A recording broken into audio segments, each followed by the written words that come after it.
The U.S. says North Korean leader Kim Jong Un plans to travel to Russia for a meeting with President Vladimir Putin to discuss providing Moscow with weapons. U.S. media said the visit could take place within the month, citing unnamed officials.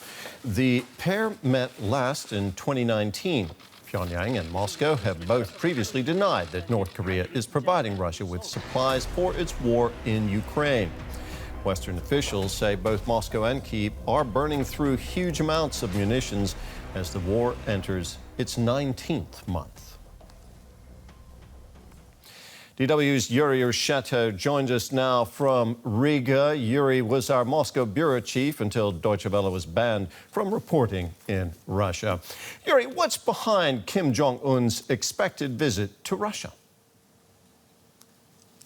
Well, the American newspaper The New York Times reports that the North Korean leader is indeed going to visit Russia next week already for talks with the Russian president. Both Putin and Kim Jong Un would take part in the Eastern Economic Forum, which will be held in Vladivostok in Far East. The city is on the Pacific coast near the border with North Korea. And yeah, the two politicians also met there for talks in April 2019. But maybe this time Kim Jong Un could also visit Moscow, it said. Russia is one of the few countries that maintain contact with North Korea.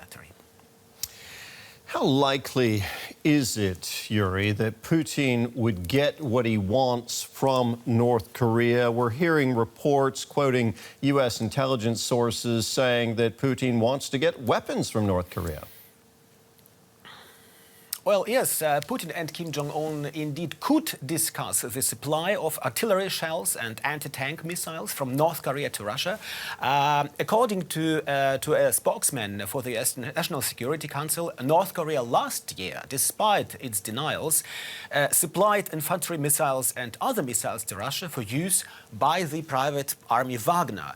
Russia and North Korea are actively negotiating, it said, the supply of weapons that the Russian army could use in the war in Ukraine. In turn, Kim Jong Un may hope that Russia can provide North Korea with food aid and advanced technology for satellites and nuclear submarines.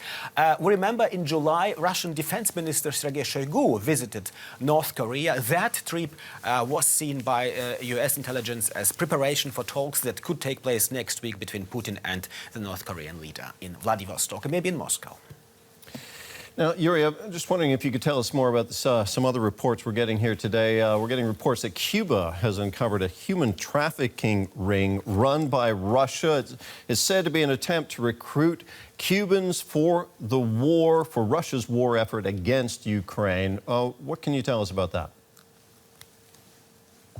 Well, there is an official message report from the Minister of Foreign Affairs of Cuba. It states that a group of criminals is said to have tried through human trafficking to win Cuban citizens for the war in Ukraine, for the Russian side, for the Russian army. According to the Ministry of Cuba, the criminal network operated from Russia, within Russia. Its participants allegedly tried to recruit Cuban citizens living in the Russian Federation, and even some living in Cuba, it said, into the armed forces that are participating in military operations in Ukraine, it said. Reuters news agency reported that at the end of May, the Razyanskие Vedomosti, a regional newspaper here in Russia, reported that several Cuban citizens had signed contracts with the Russian armed forces and left for Ukraine. Whether the message of the Cuban Foreign Ministry is connected with this information is unclear. The Russian authorities haven't yet commented on Havana's statement. Yuri, thank you very much. DW's Yuri Rusheto there in Riga.